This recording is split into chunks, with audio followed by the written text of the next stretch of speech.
नमस्कार. साखी कहे कबीर. कबीरांचे दोहे आणि त्याचं स्वैर मराठी रूपांतर. हे रूपांतर केलेलं आहे सौ मनीषाताई अभ्यंकर यांनी. आजचा आपला भाग चाललाय 355वा. प्रकरण चाललंय 61वा. आपण आज दोहे घेणार आहोत 47 ते 50. प्रथम आपण 47वा दोहा ऐकूयात. विरहिणी देय संदेसरा, सुनो हमारे पीर. जल बिन मछली क्यों जिए, पानी में काजे. विरहिणी देय संदेसरा, सुनो हमारे पीर.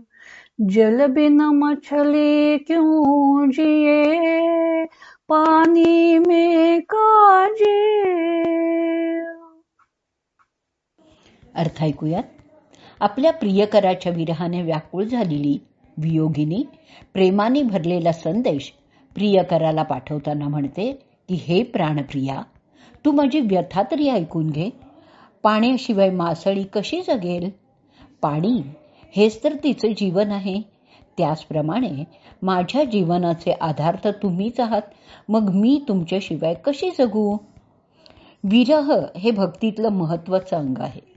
जेव्हा अत्यंतिक प्रेम असतं तेव्हाच आपल्या प्रियाच्या विरहाने जीव व्याकुळ होतो आणि जळी, स्थळी, काष्ठी, पाषाणी जीव आपल्या प्रेमास्पदाचं दर्शन घ्यायला व्याकुळ होतो. विरहामध्ये कशी अवस्था झाली पाहिजे ते कबीरांनी माशाच्या उदाहरणाने स्पष्ट केलेलं आहे. माशाला पाण्याबाहेर काढताच त्याची पाण्यात जाण्यासाठी किती धडपड होते. तशी ईश्वराविना तडफड झाली तर तो खरा विरह आहे आणि असा विरह असेल तरच हरिभेट शक्य आहे. आता ऐकूयात आपण मराठी साखी.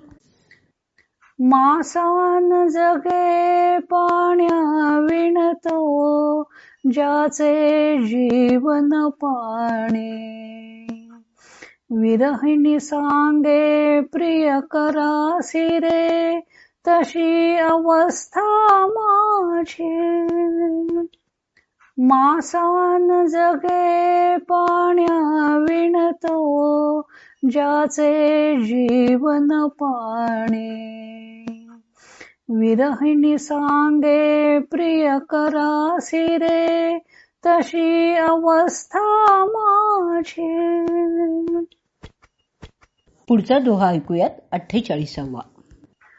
बिरहिणी जलती देखी के, साई आए धाय. प्रेम बूंद सो छिरकी के, जलती ले बुझाय. बिरहिणी जलती देखी के, साई आए धाय. प्रेम बूंद सो छिरकी के, जलती ले बुझाय. अर्थ, आपली लाडकी वियोगिनी विरहाच्या अग्नीत जळत असलेली पाहून प्रियनाथ धावत आले आणि आपल्या प्रेमरूपी शीतल बिंदूंनी तिच्यावर शिडकावा केला. तेव्हा त्या विरहिणीची विरह अवस्था शांत झाली. म्हणजे प्रियकराची भेट झाल्यावर विरहिणी शांत झाली. अत्यंतिक विरह जर होत असेल तरच प्रियाची भेट होणं शक्य आहे असं कबीरांनी इथे सांगितलेलं आहे या दोह्यात. विरहाग्नीने जेव्हा जीवाची तडफड होते तेव्हा भगवंत एक क्षण सुद्धा थांबू शकत नाही, पण विरहात मात्र तेवढी तीव्रता हवी. ऐकूयात आता आपण ह्याच दोह्यावरची मराठी साखी. विरहिणीचा विरह पाहुनी, धावत आले नाथ. प्रेमाचा शिडकावा होता, विरहिणी झाली सनाथ. विरहिणीचा विरह पाहुनी, धावत आले नाथ. प्रेमाचा शिडकावा होता, विरहिणी झाली सना. पुढचा दोहा ऐकूयात. 49वा. विरह तेज तन में तपे, अंग सबे अकुला.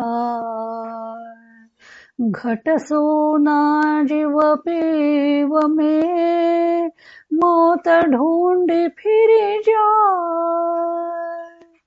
विरह तेज तन में तपे, अंग सबे अकुला.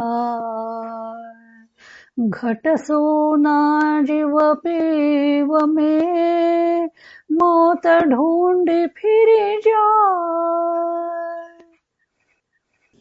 अर्थ ऐकूयात दोह्याचा.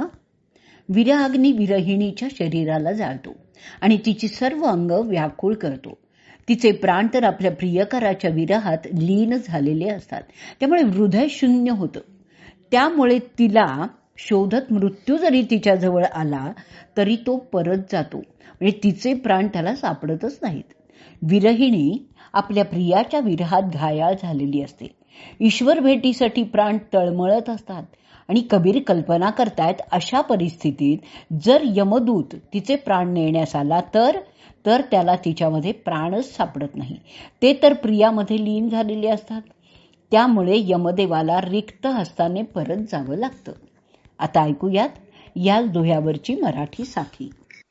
विरह जाळता देहाला मग, व्याकुळ सर्वही अंग.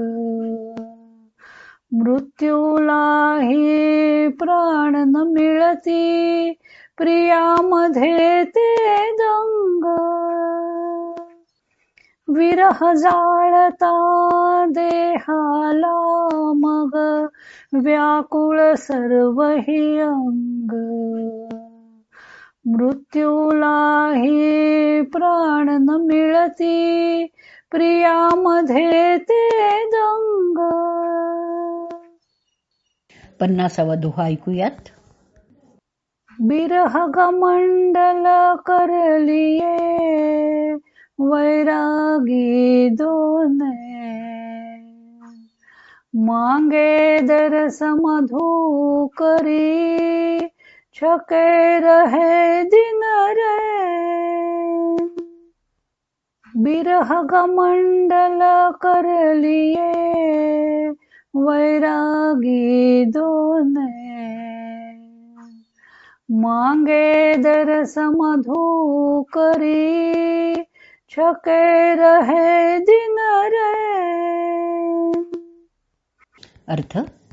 आपल्या प्रियकराच्या दर्शनाच्या उत्कट अभिलाषेने विरहिणीने विरहाचा कमंडलू घेतला. दोन्ही डोळे बैरागी झाले, म्हणजे संसारातून विरक्त झाले. त्यांना सांसारिक गोष्टी पाहायची इच्छाच नव्हती आणि ती प्रियकराच्या दर्शनाची माधुकरी मागायला लागली. त्यामुळे रात्रंदिवस तृप्ती होऊ शकेल ना. बैरागी मनुष्य या संसारापासून विरक्त झालेला असतो. तो कसलाही संग्रह करत नाही. हातात फक्त पाण्याचा कमंडलू घेतो आणि उदरनिर्वाहापुरतीच भिक्षा मागतो. विरहिणी पण संसारापासून अलिप्त झालेली आहे. ती अलिप्तता तिच्या डोळ्यातच असते. नाहीतर बाह्य वेश जरी वैराग्याचा असला तरी डोळ्यांवरून त्याच्या अंतरस्थितीची कल्पना येते. बैरागी ईश्वर चिंतनात व्यत्यय आणणाऱ्या भुकेपासून निर्विघ्न होण्यास 4 घास अन्न मागतो की त्यामुळे तृप्त होऊन तो निर्विघ्नपणे ईश्वर चिंतन करू शकेल. विरहिणीची भूक ही केवळ तिच्या प्रियाचं दर्शन आहे आणि ते मिळालं की ती तृप्त होणार आहे. आता ऐकूयात आपण मराठी साखी आणि या साखीबरोबरच आजचा आपला भाग आपण इथे संपवूयात. विरह कमंडलो नेत्री विरक्ती, संसारी नाचित. माधुकरी प्रिय भेटीची ती, मिळता होई तृप्त. विरह कमंडलो नेत्री विरक्ती, संसारी नाचित. माधुकरी प्रिय भेटीची ती मिळता होई तृप्त